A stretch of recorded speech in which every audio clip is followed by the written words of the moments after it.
We're talking with this crowd of folks about clinical and near-death experiences. What do they tell us?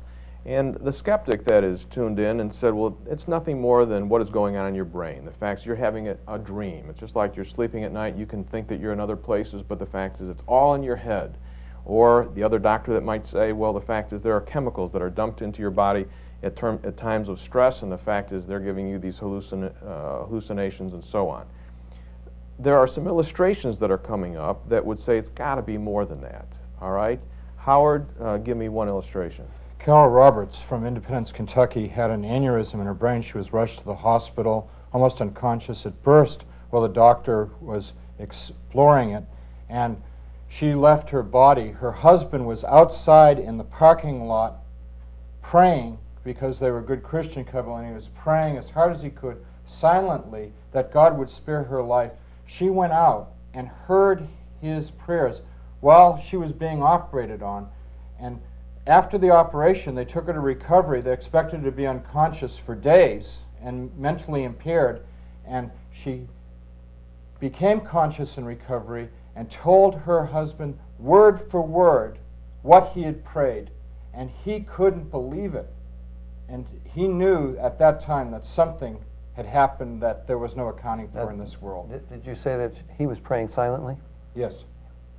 And he was in a different location than where she was at, where they were working on it. She's in the operating room and he's out in the parking lot.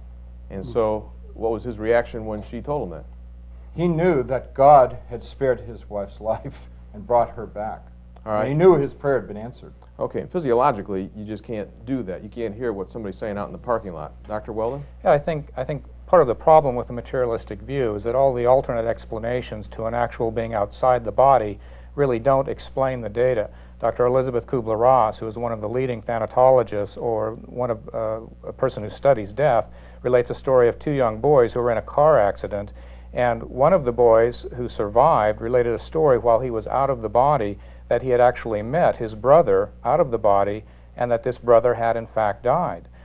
He relayed this story to Kubler-Ross afterwards. Now, there's no conceivable way that that boy could have realized that his brother had died unless he had actually met him. To give another illustration, a young woman was in a coma. During her near-death experience, she accurately described in detail what the doctors did, the resuscitation procedures, the location of various instruments in the hospital room.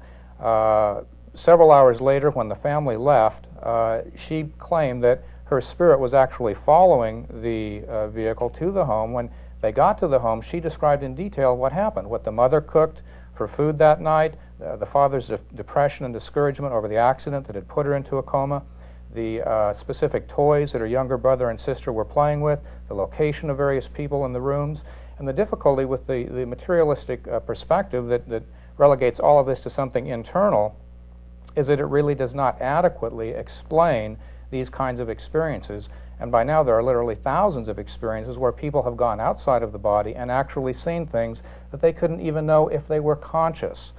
I think that considered historically, a materialistic viewpoint is really suffers from a lack of evidence. Most cultures historically, most people throughout human history have believed that there really is another world out there, not just a material world, but a spiritual world also, where God dwells, where angels dwell, and even where demons and devils dwell.